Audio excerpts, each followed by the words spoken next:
Part 2 of our discussion of indefinite integrals. Let's go ahead and just jump right in with an example. Let's say we have 1 plus 3t, t squared, dt. Okay? Now, from here, it actually looks relatively easy. And your instinct, which you gained back in Algebra 1 to go ahead and distribute, is actually well-founded in this particular case. We would distribute the t squared, and from here we could go ahead and do it term by term. I'm not going to break them apart in this particular video since I think I've made my point, but that winds up being 1/3 t cubed plus 3/4 t to the fourth plus c, and that is my integral. Okay? Well, that was relatively easy, but let's go ahead and move on to one. Let's say we have tangent squared x plus 1 dx. Okay? You're like, well, tangent squared, that's not the derivative of anything that I'm aware of.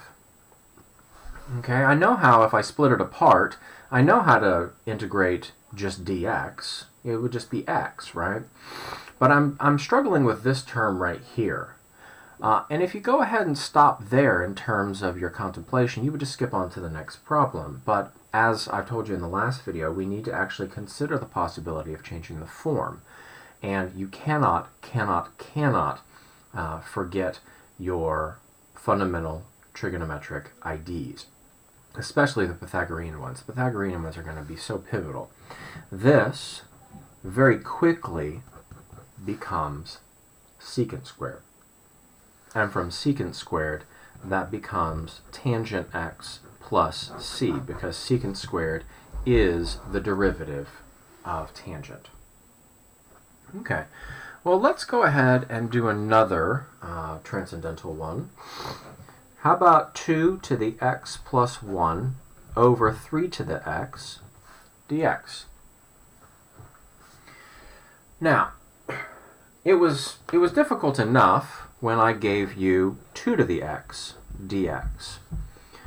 Now that, of course, was 2 to the x over natural log 2 plus c. But what in the world do I do with this? Well, again, it's a stop, think, then do sort of moment. And what I need to do is I need to use rules of exponents in order to actually change the form of this.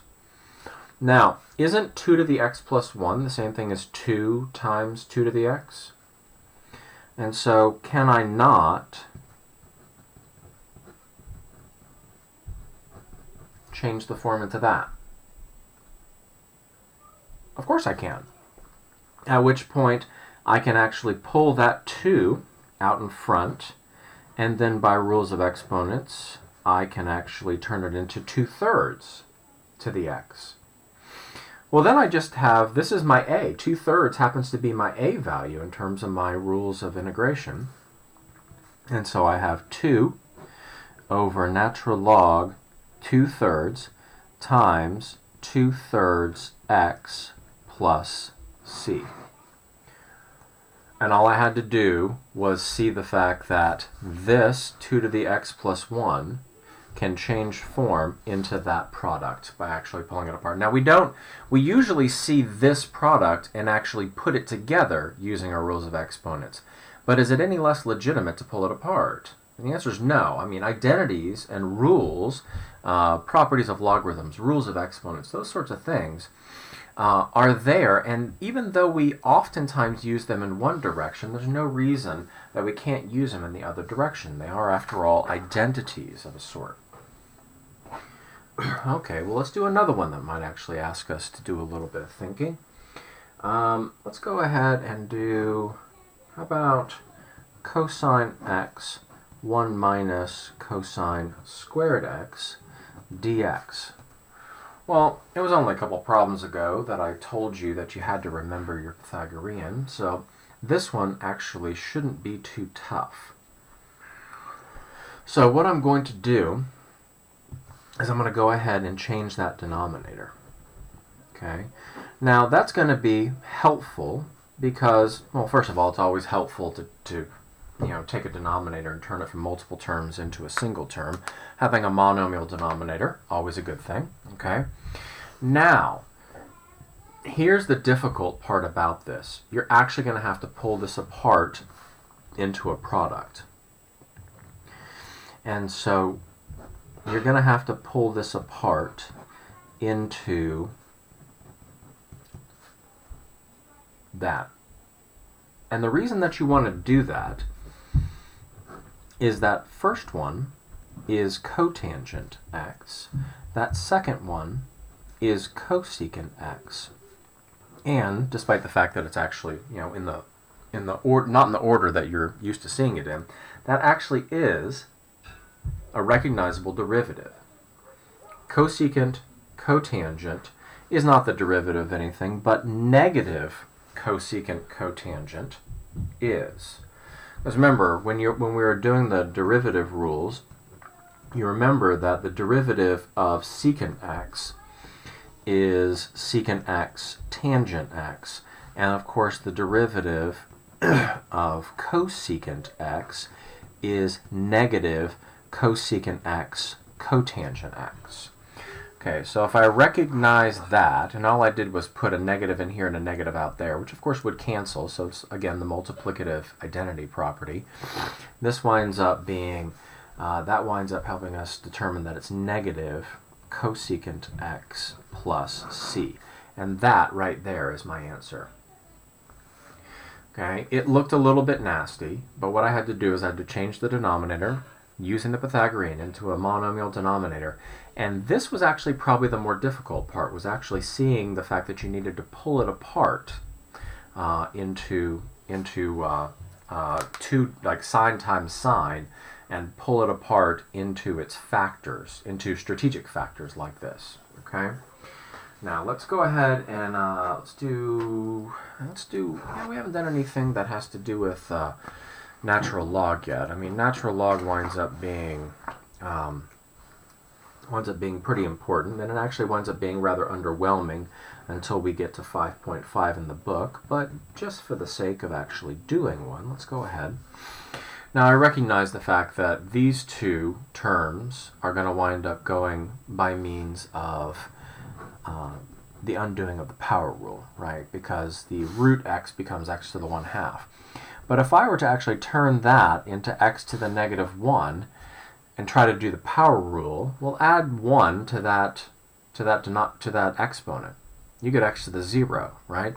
You got to remember that 1 over x, it's usually more recognizable when it's 1 over x. That winds up becoming natural log of x.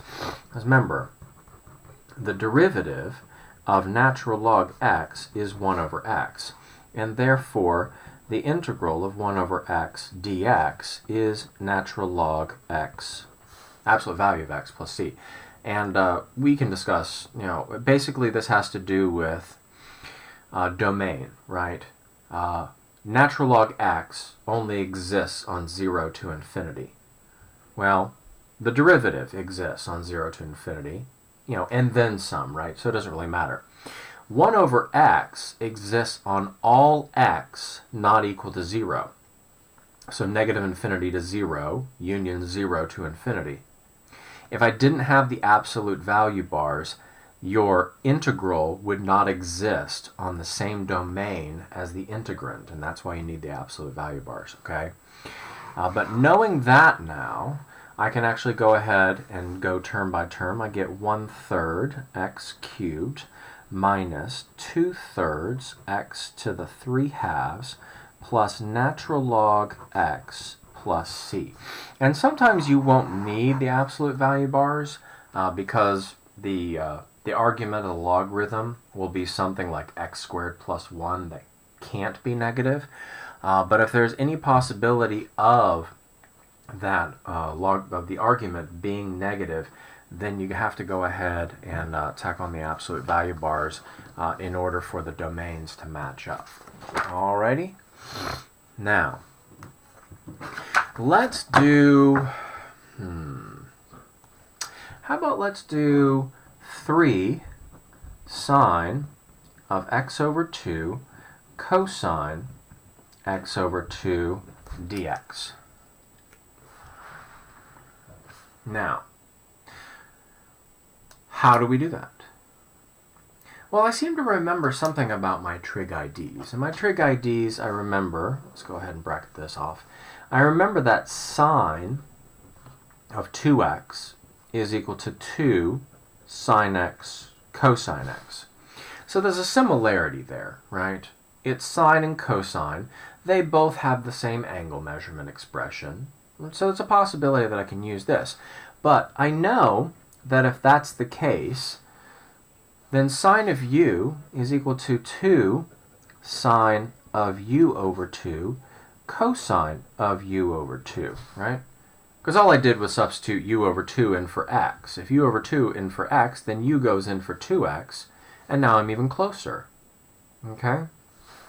So let's go ahead and bring the 3 out in front, and I have sine x over 2 cosine x over 2 dx. Now I know that what I'm going to need here in order to actually make that whole thing is I'm going to need a 2 right here, but that means I also need to divide by 2, or else I've changed the value, right? There's my identity. So I have 3 halves sine of x dx, and that very easily becomes negative 3 halves cosine x plus c. Okay. So we've been going back over basically the same thing we did in the first video, but in the second video I wanted to focus on some problems that actually require us to stop and think and perhaps change the form.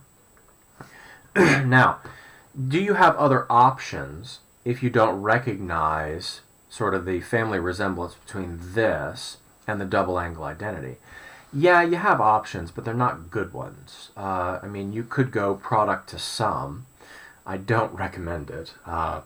That's an even nastier identity. You're just gonna have to remind yourself of all of those wonderful identities that you're basically letting yourself forget. Those identities are going to be crucial in May on the AP exam, and it would be a shame to miss questions that you know how to do the calculus, but you've forgotten really fundamental things from Algebra 2 and Pre-Cal. So let me encourage you to go back and at least start looking at those identities. That kind of wraps it up for our little foray into the indefinite integral. I hope that was helpful. If you have any questions, please do email me. From here, we're going to move on into a discussion of the net change theorem, and we'll probably do maybe 2 or 3 videos on that, such that you have a firm grasp of everything that you're likely going to be tested on from section 5.4. Bye.